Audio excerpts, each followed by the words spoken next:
எல்லாருக்கும் வணக்கம்.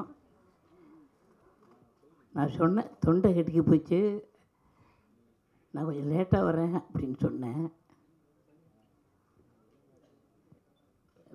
படம் பேர் வந்து அறியாத பசங்கள் அப்படின்னு வச்சுருக்காங்க. நான் இப்போ தான் ஒரு படம் பியார் பிரேம கல்யாணமா, அது காதல் இது 2வது ஆகிட்டுருக்கு. போய் முடிச்சு வந்தேன். அப்போ கூட தொண்டை சரியில்லாமல் பேசிக்கிட்டு இருந்தேன். இன்ஃபெக்ஷன் ஆகி போச்சு.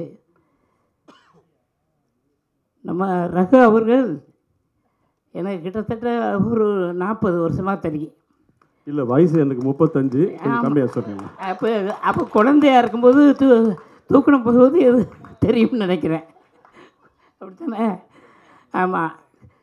அவர் வந்து நல்ல திறமை சொல்லி அது வந்து இப்போ தான் வந்திருக்கு. அந்த திறமைக்கு இப்போ தான் வந்திருக்கு. அது மட்டும் இல்லை, இப்போ ஐயா அவர் படத்துலையும் நடிச்சிருக்காங்க. இயக்குனர் சிகரம், இவர் தான் இயக்குனர் சிகரம். அப்போ இருந்தேன் எல்லாரும்னா நான் அப்போ இருந்து இருக்கேன். அது எனக்கும் வயசு தெரிஞ்ச ஒன்றும் சொல்கிறதில்ல. இப்படி எல்லாருடையும் நன்றாக பழகுவேன். எல்லாருக்கும் நன்றாக தெரியும். பத்திரிக்கையிலேருந்து மீடியாவிலேருந்து எல்லாருக்கும் மரியாதை கொடுப்பேன். அதே மாதிரி அவங்களும் நல்ல மரியாதை எனக்கு கொடுப்பாங்க.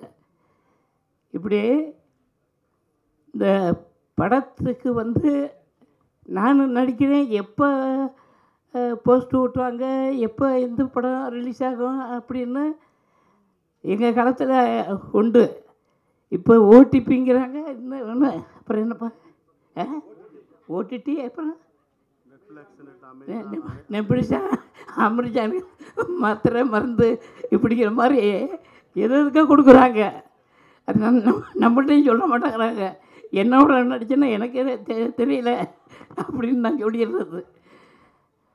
இந்த பூஜையில் கலந்துக்கிட்டதுக்கு எனக்கு வாய்ப்பு கொடுத்த ரகு அவர்களுக்கும், மற்ற ப்ரொடியூசர் அம்மா அவர்களுக்கும், மற்ற ஒரு பத்திரிகை நண்பர்களும் மீடியா நண்பர்களுக்கும் வணக்கத்தை தெரிவித்துக்கிட்டேன். வணக்கம்.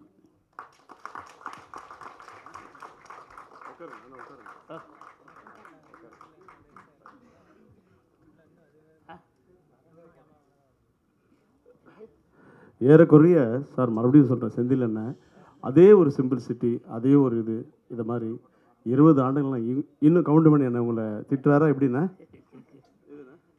இன்னும் அவர் அந்த காம்பினேஷன் வந்து பெரிய காம்பினேஷன். அது சொல்லக்கூடாது. அது இவர் பையன் வந்து டாக்டர் சார், கைகளை தட்டி உற்சாகப்படுத்தலாம்.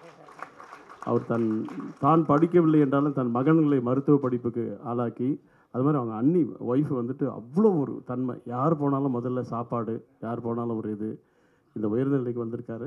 என் மேலே தனிப்பட்ட ஒரு பிரியம். நினச்சா டக்குன்னு கார் எடுத்துன்னு ஏவி வந்துடுவார். பழைய நினைவுகளை நாங்கள் பகிர்ந்துப்போம். அவர் சாதாரணமாக இந்த இடத்துக்கு வரலைங்க. ட்ராமாவிலேருந்து இருந்து வந்திருக்காங்க. அவருக்கு மீண்டும் கைகளை தட்டி உற்சாகப்படுத்தலாம்.